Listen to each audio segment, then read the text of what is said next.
பொதுவாவே மாந்திரீகம் அப்படிங்கிறதுல இந்த முட்டை மாந்திரீகம் அப்படின்னு சொல்லுவாங்க. முட்டைய வச்சு மந்திரம், மாந்திரீகம் பண்றது. இது நிஜம்தானா? நீங்களும் அப்படி பண்ணுவீங்களா? முட்டை மாந்திரிகம் மாந்திரிகம்னாலே மாந்திரிகத்தில் நிறைய பொருள் பயன்படுத்தலாம். நீங்கள் எந்த தெய்வ வழிபாடு பண்ணாலும் சரி, மாந்திரிகத்துக்கு முட்டை இல்லாத மாந்திரிகமே கிடையாது. நான் முட்டை தொடாமல் மாந்திரிகம் பண்ணுறேன்னு சொன்னேன்னா அவன் மாந்திரக்காரனும் இல்லைன்னு அர்த்தம். சரிங்களா? ஏன்னா முட்டையே ஒரு முக்கியமான பொருள். அதை வச்சுட்டு எவ்வளோ சித்து வேலைனாலும் பண்ணலாம். முட்டையில் சில ப்ளஸ் மைனஸும் இருக்குது.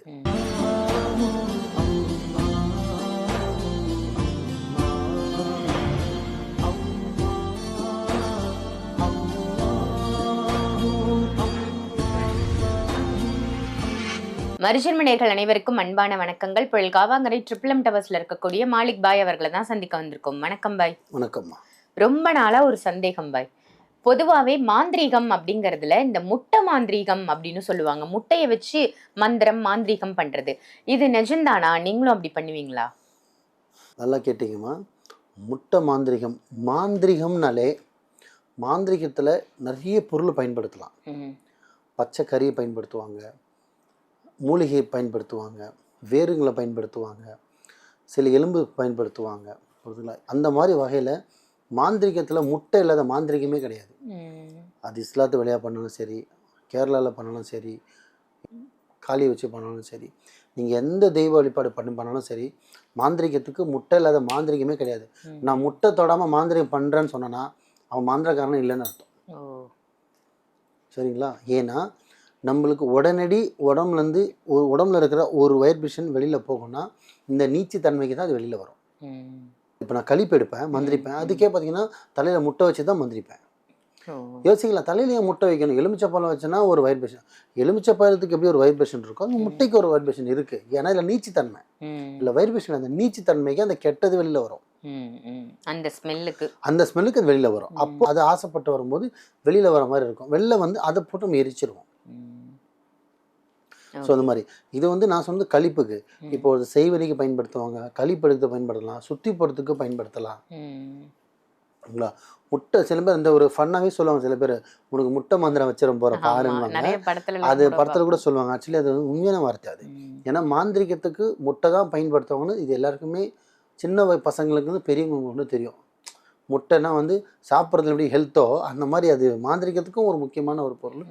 லெமனும் ஒரு முக்கியமான பொருள், முட்டையே ஒரு முக்கியமான பொருள். அதை வச்சுட்டு எவ்வளோ சித்து வேலைனாலும் பண்ணலாம். முட்டையில் சில ப்ளஸ் மைனஸும் இருக்குது. அது தந்திரமும் பண்ணலாம், மந்திரமும் பண்ணலாம். ஆனால் அந்த மாலிக் பாய் வந்து மந்திரம் தான் பண்ணுவார், தந்திரம் பண்ண மாட்டார். உண்மைக்கு மட்டும்தான் இங்கே வேலை, பொய்க்கு வேலை கிடையாது. ஸோ முட்டை மந்திரம் அப்படின்னா உண்மையாக பொய்யானா 100% உண்மை. நான் முட்டையே இல்லாமல் நான் மந்திரம் பண்ணுவேன்னா அது மந்திரமே கிடையாது.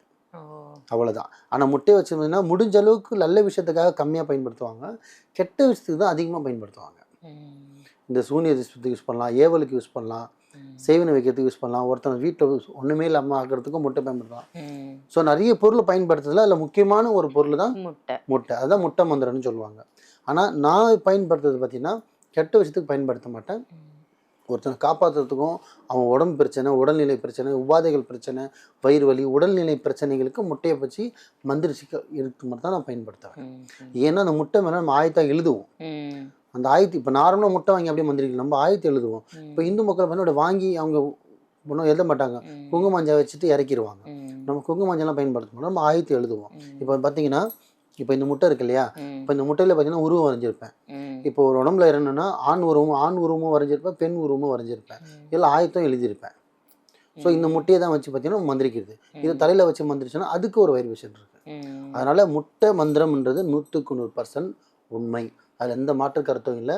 அதே மாதிரி உங்கள் வீட்டு வாசலில் இப்போ நீங்கள் உங்களுக்கு ஒரு எதிரி இருக்காங்க, நீங்கள் சடனாக காலையிலேருந்து வரீங்க, சம்மந்தமே இல்லாமல் ஒரு முட்டை உடச்சி விடுனதுன்னா தயவு செஞ்சு அது உங்கள் கையாலே காலாலே க்ளீன் பண்ணாமல் தண்ணி ஊற்றி தண்ணி ஊற்றிட்டு மஞ்சள் தண்ணி தெளிச்சிட்டு, புரியுதுங்களா?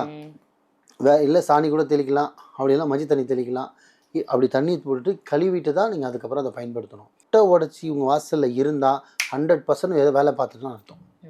யார் வேணா இருக்கலாம், யார் இருக்க போகிறா, சொந்தக்காரன் தான் இருப்பான். நம்ம அசல் என்றைக்குமே ஒருத்தர் செய்ய மாட்டாமா. இவனுக்கு செலவு பண்ணி அவனுக்கு பண்ண என்னமா அவசியம்? அடிச்சியா அவன் அடிப்பான், நீ அவன் அடிச்சியா, வண்டி உடைச்சா வீடை உடைச்சா போயிட்டே இரு, அவள் முடிஞ்சிச்சு. அவன் உனக்கு நின்று பின்னாடி உனக்கு பலன் தோண மாட்டான். அந்த கூடியே இருக்கான் பாருங்க, அவன் தான் அந்த வேலையை பார்ப்பான். வீட்டு வாசலில் முட்டை உடஞ்சி இருந்ததுன்னா யோசிக்கணும், நம்ம வீட்டு வாசலில் முட்டை உடைக்க ரீசன் என்ன இருக்குன்னு பார்த்துட்டு முடிஞ்ச அளவுக்கு அப்போது பக்கத்தில் இருக்கிற ஜோதிடத்தையோ மாந்திரிகிட்டே வாசலில் முட்டை இருந்து உடைச்சி பார்த்துட்டு அப்போ உங்கள் பேரில் எதனா கட்டு விழுந்திருக்கா, என்ன விழுந்திருக்கா, கட்டுன்னா மந்திரக்கட்டு, உங்கள் மேலே வந்து மந்திரக்கட்டு போனோம்னா முட்டை பயன்படுத்துவாங்க. மந்திரத்தை எழுதி வாசலில் போட்டு வந்துடுவாங்க. அந்த நீச்சத்தன்மைக்கு உங்கள் வீட்டு வாசல் உள்ள வந்துடும். அப்போ அந்த கெட்டது உங்கள் வீட்டுக்குள்ளே வந்துச்சுன்னா அதுதான் செய்வீங்க. ஸோ மக்களே, உங்கள் வாசலில் இண்டிவிஜுவல் ஹவுஸாக இருக்கீங்க, ஒரு வீட்டில் உங்கள் ஃபேமிலியிலோ குடும்பத்திலோ சண்டை நடந்தது, ஒரு 10 நாள் 1 மாதம் இல்லை 3 மாதத்தில் கூட ஏன்னா முட்டை கிட்ட உடஞ்சிருந்ததுன்னா முடிஞ்ச அளவுக்கு அதை உங்கள் கையாலேயோ காலாலேயோ தள்ளாதீங்க. பாதிப்பு வேறு மாதிரி இருக்கும். இல்லை போய் நான் எப்படி தான் போய் டிஸ்போஸ் பண்ணுறதுன்னா அதுக்கு பார்த்தீங்கன்னா மஞ்சள் தண்ணி தெளிச்சு விடுங்க, புரியுதுங்களா, இல்லை சந்தனம் தெளிச்சு விடுங்க, மஞ்சள் தண்ணி தெளிச்சு விடுங்க, சுத்தம் பண்ணிட்டு தான் அதை நீங்கள் கையால் தொடாமல் முடிஞ்ச அளவுக்கு பொருளால் அதை வாஷ் பண்ணுங்கள். ஏதோ முட்டை தான் எனக்கு சுட்டு அசாடாக நினைக்காதீங்க, அந்த முட்டையில் குடும்பத்தையும் உண்மையெல்லாம் போயிருக்கு. ஸோ முடிஞ்ச அளவுக்கு சேஃப் அண்ட் செக்யூராக இருங்க. நீங்கள் யாருக்கும் சேவனை பண்ணாமல் இருந்தாலே உங்களுக்கு யாரும் சேவனை பண்ண மாட்டாங்க. அப்படி பண்ணாலும் காக்கிறதுக்கு இறைவன் இருக்கான். நல்லதே நினைங்க, நல்லதே செய்யுங்க, நல்லதே நடக்கும் இன்ஷா அல்லாஹ். ரொம்ப சிறப்பு பாய். நிறைய பேருக்கு இந்த சந்தேகம் இருந்திருக்கும், அந்த முட்டை மந்திரம் முட்டை மாந்திரிகம் அப்படின்னா என்ன அப்படின்னு டவுட் இருந்திருக்கும். இப்போ இந்த பதிவின் மூலமாக அந்த டவுட் கிளியர் ஆயிருக்கும். ஸோ இதை செஞ்சாலும் நல்லதுக்கு தான் செய்வீங்க அப்படின்றதையும் சொல்லியிருக்கீங்க. நல்ல தகவல். நன்றி பாய். நன்றிம்மா.